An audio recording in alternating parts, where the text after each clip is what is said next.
A cada 1000 anos, os deuses julgam para decidir o destino da humanidade. Porém, dessa última vez, eles decidiram nos matar. Mas a humanidade não cairá sem lutar por uma última vez. Sendo assim, será feito o Ragnarok, o torneio entre deuses e humanos. E hoje eu vim trazer a vocês todos os nossos representantes guerreiros lendários, os humanos que lutarão nesse torneio. E antes da gente continuar para ver todos esses guerreiros lendários, já desce aí e se inscreve para dar força o bastante para a humanidade vencer essa luta considerada impossível. De início, seriam 13 deuses contra 13 humanos. Mas durante o torneio houveram mudanças e esse número veio se alterar. E então, vamos começar. O primeiro competidor da humanidade é um homem tão forte que por toda a sua vida ele viveu em tédio. Pois os únicos seres dignos de serem seus oponentes não viviam no nosso mundo mortal, mas sim acima dos céus. Lu Bu, o general chinês, o homem mais forte que já pisou na China. O primeiro ser a fazer Thor sangrar. Lu Bu luta usando uma espécie de lança como sua Volunder, sendo no caso Volumbers, para quem não conhece, valquírias que se unem a um guerreiro e formam assim uma arma divina capaz de dar a força para um humano ferir um deus. Lu Bu era tão forte que nem durante sua própria execução ele perdeu seu tédio. Dizem que os seus ataques eram fortes o bastante para rasgar o céu em dois. O tédio desse guerreiro absurdo apenas foi saciado quando ele teve a honra de lutar contra um dos deuses mais poderosos que já existiram. Esse guerreiro apenas sorriu e sentiu a felicidade quando lutou de igual para igual com um deus. O escolhido para a segunda rodada do lado dos humanos é ninguém mais, ninguém menos que o pai da humanidade. O primeiro humano a ser criado. O homem que foi feito à imagem e semelhança dos deuses. E por causa disso pode copiar os golpes desses mesmos deuses. Adão, o único homem capaz de enfrentar Zeus e de ferir um deus sem uma Volunder. Adão era considerado o as da humanidade e ele lutava com o pensamento de que um pai não precisa de um motivo específico para proteger suas crianças. Adão foi um dos guerreiros mais fortes que vimos lutar no Ragnarok até agora. Provavelmente o segundo mais forte atrás apenas de Zeus. Ele usava como uma Volunder, apesar de não precisar, um soco inglês, para mostrar como Adão era tão bruto que não precisava nem de uma arma especificamente, apenas de uma coisa para cobrir sua mão enquanto sentava porrada no Rei dos Deuses. E na terceira rodada, tivemos Poseidon, que mesmo sendo um dos deuses mais poderosos de todo o Olimpo e de todos os deuses em geral, teve seu poder sobrepujado por um humano, conhecido como o maior perdedor da história. O humano que a cada derrota treinava incansavelmente até superar o inimigo em sua própria cabeça.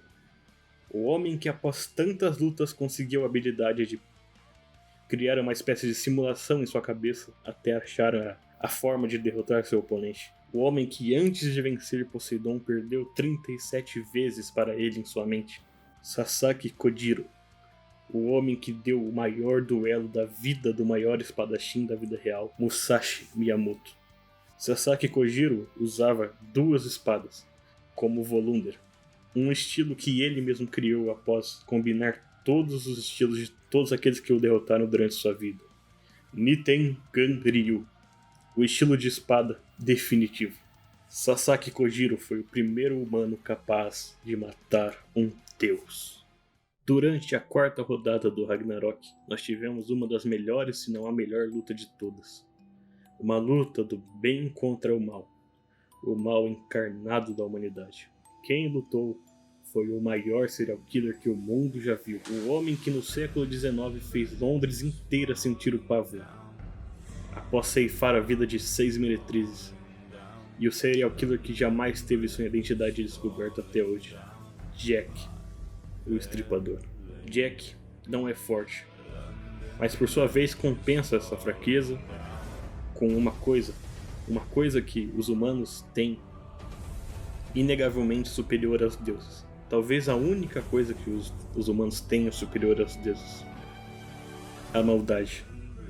Eu não vou dizer a arma divina de Jack para não dar tantos spoilers assim para vocês, pois a luta de Jack contra Hércules acabou de ser adicionada na Netflix.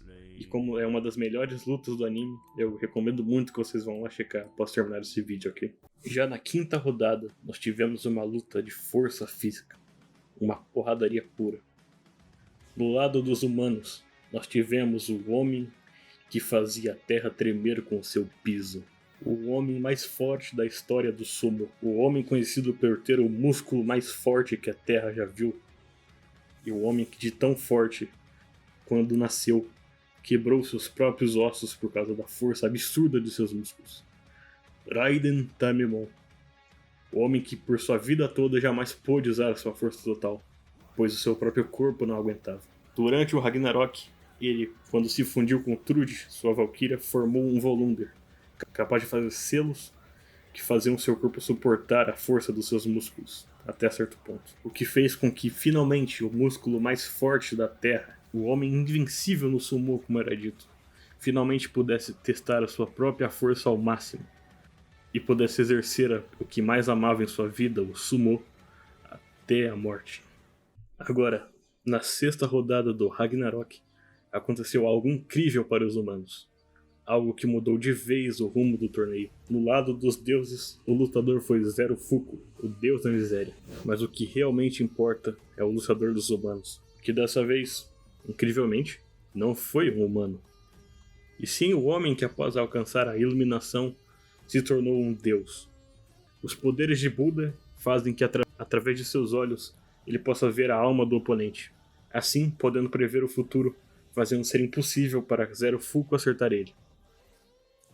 Buda usava como arma o Cajado dos Seis Reinos, uma arma com 6 formas diferentes, sendo absurdamente flexível em combate.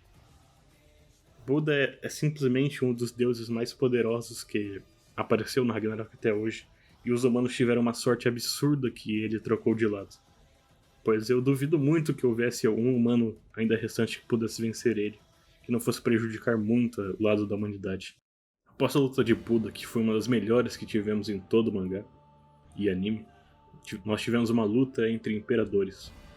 O primeiro imperador da China, o homem que uniu todos os estados e formou o primeiro império da China, Qin Shi Huang, o homem que lutava vendado, pois todo o ferimento que ele via acontecer em seu oponente acontecia em seu próprio corpo. Qin tem como Volunder 5 armas diferentes: lança, besta, espada, armadura e alabarda. A famosa Shin Inyu, um estilo de luta feito pelo próprio Qin Shi Huang. Qin Shi Huang foi um dos lutadores mais potentes que a humanidade teve. E a luta entre ele e Hades foi a última que nós tivemos até agora, que se encerrou. A última luta finalizada no mangá, atualmente, foi a de Qin Shi Huang contra Hades. E agora nós estamos vendo a luta entre o Senhor das Moscas e Beelzebub contra o maior gênio que a humanidade já viu, Nikola Tesla. Que sim, é Nikola Tesla, o cientista. E antes de você vir achar que é estranho, tipo, o que caracas o Tesla vai fazer? Vai jogar lâmpadas nos deuses?